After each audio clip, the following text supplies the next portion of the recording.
बिस्मिल्लाहिर्रहमानिर्रहीम। अस्सलाम वालेकुम। मैं हूँ अक्सर सलीम और आप देख रहे हैं cooking with Hima Rameez YouTube channel.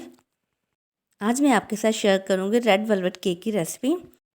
हमारे एक व्यूवर की फरमाइश थी कि हम उनके साथ रेड वेलवेट केक की रेसिपी शेयर करें, तो उनकी फरमाइश पर बहुत ही जल्दी और मज़ेदार सा आज रेड वेलवेट केक बनाएंगे।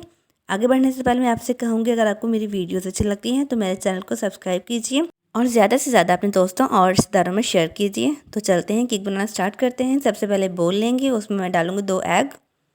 उसके बाद हम ऐड करेंगे इसमें 1 कप पिसी हुई चीनी। पाउडर शुगर है मेरे पास, हम इसमें पिसी हुई चीनी ही डालेंगे और इसे अच्छे तरीके से मिक्स कर लेंगे, इतना कि अंडे और चीनी जो है अच्छे तरीके से मिक्स हो जाए। बस चीनी को हमने मेल्ट करना है, इतना ही मिक्स करेंगे हम इसे। तो इसे मिक्स करने के बाद मैं इसमें ऐड कर दूँगी घी। मेरे पास देसी घी है, आप इसकी जगह बनास्पति घी या फिर ऑयल भी डाल सकते हैं। कोई भी आप ऑयल डाल लें इसमें जिसकी कोई खास स्मेल ना हो। हाफ कप ऑयल या घी या फिर मेल्टेड बटर जो डालना चाहें आप इसमें ऐड कर सकते हैं और इसे अच्छे तरीके से मिक्स कर लेंगे। बहुत ही मज़े का केक बनता है, आप ज़रूर ट्राई कीजिएगा। तो अब मैं इसमें ऐड कर दूँगी हाफ कप योगर्ट है मेरे पास, दही, जिसको मैंने 10 से 15 मिनट के लिए हैंग कर दिया था ताकि उसका एक्स्ट्रा पानी जो है निकल जाए सारा। अब इसमें 1 टीस्पून के करीब मैं इसमें वनीला एसेंस ऐड कर दूँगी ताकि बहुत ही अच्छी सी खुशबू और फ्लेवर के लिए। इसे भी मिक्स कर लेंगे अच्छे तरीके से और फिर इसके बाद जो है मैं इसमें half table spoon baking powder और 1 टीस्पून बेकिंग सोडा ऐड कर दूँगी और मिक्स कर लूँगी इसे भी अच्छे तरीके से। बहुत ही इजी केक है ये, बहुत जल्दी से बनने वाला है। केक बनाने में बिल्कुल टाइम नहीं लगता, बहुत ही इजी सा केक है। अब मेरे पास है 1.5 कप के करीब मैदा है मेरे पास। कोई भी आप घर का मग ले लें चाय वाला, बस उसी से हर चीज़ मेजर कर लें। तो पहले मैंने आधा डाल दिया है, उसे अच्छे तरीके से मिक्स कर लूँगी। फिर दोबारा से मैं आधा जो बच गया तो वो भी ऐड कर दूँगी और अच्छे तरीके से मिक्स कर लूँगी ताकि कोई लम्स ना रहे इसमें। और फिर उसके साथ ही हम इसमें ऐड कर देंगे कोको पाउडर 1 टेबल स्पून। आप सोच रहे होंगे कि हम तो रेड वेलवेट केक बना रहे हैं, लेकिन इसमें कोको पाउडर का क्या काम है। तो कोको पाउडर ऐड करने से हमारे केक में जो है ब्राइट रेड कलर आएगा।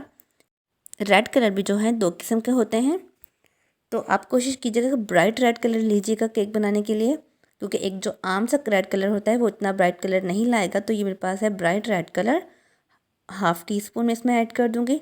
मेरे पास पाउडर है, अगर आपके पास लिक्विड फॉर्म में हो तो आप वो भी ऐड कर सकते हैं और इसे अच्छे तरीके से मिक्स कर लूँगी।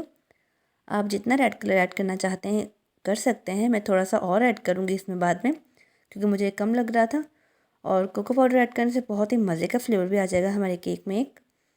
तो इसे अच्छे तरीके से मिक्स कर लूँगी। देखिए इसकी कंसिस्टेंसी जो है मुझे ज़रा थिक लग रही थी, तो मैंने 2 से 3 टेबल स्पून इसमें बाद में दूध ऐड किया था। अब सबसे लास्ट में हम इसमें 1 टीस्पून जो है विनीगर ऐड करेंगे, यानी कि सिरका। ये सबसे एंड में डालेंगे हम। तो इसे अच्छे तरीके से मिक्स कर लूँगी। इसे अच्छे तरीके से मिक्स करेंगे। अगर आपको आपका बैटर जो है ज़्यादा थिक लगे तो आप भी दूध ऐड कर सकते हैं उसमें थोड़ा सा, 3 से 4 टेबल स्पून। ये देखें इस तरह की इसकी कंसिस्टेंसी होनी चाहिए।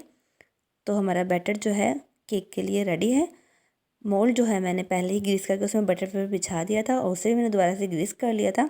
उसमें सारा बैटर डाल दूँगी। इसे पतीले में बेक करूँगी जिससे मैंने बैटर बनाने से पहले ही प्रीहीट होने के लिए रख दिया। तो कोई भी प्लेट रख लें आप या स्टैंड रख लें।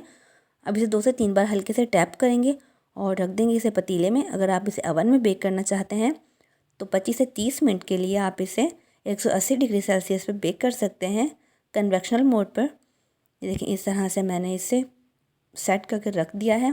तकरीबन मेरे केक को 1 घंटा लग गया था बिल्कुल लो फ्लेम पर। ये देखिए 1 घंटे के बाद मेरा केक जो है रेडी है। आप कुछ भी डाल के चेक कर सकते हैं। ये देखिए इस तरह से ये बिल्कुल साफ़ है, यानी कि केक हमारा बिल्कुल डन है। अब मैं इसे निकालूंगी और ठंडा होने के लिए काउंटर पर छोड़ दूँगी तकरीबन 30 मिनट के लिए। उसके बाद मैं इसे डिमोल्ड करूँगी। इस तरह से नाइफ़ की मदद से हम किनारे हटा लेंगे इसके और प्लेट रख के इसे मैं टर्न कर दूँगी और बटर पेपर जो है रिमूव कर दूँगी। ये देखें अब इसे मैं दोबारा से छोड़ दूँगी तकरीबन 15 से 20 मिनट के लिए ताकि अच्छे तरीके से ठंडा हो जाए आइसिंग करने के लिए। ये जो ऊपर हल्का सा डोम बन चुका है मैं इसे रिमूव कर दूँगी। अब इसे हम ज़ाया नहीं करेंगे, इसके क्रम्स बना लूँगी मैं जो कि केक की डेकोरेशन में हम इस्तेमाल करेंगे। इस तरह से सारा मैं इक्वल कर लूँगी और इसे 3 स्लाइसेस में मैं काट लूँगी। अगर आप 2 स्लाइस करना चाहते हैं तो कर सकते हैं। ब्रेड नाइफ़ की मदद से मैं इसके 3 स्लाइस कर लूँगी। ये देखिए इसके हाथों से जो है फन क्रम्स नहीं बन रहे, तो मैं क्या करूँगी इसे जार में डाल के हल्का सा ब्लेंड कर लूँगी।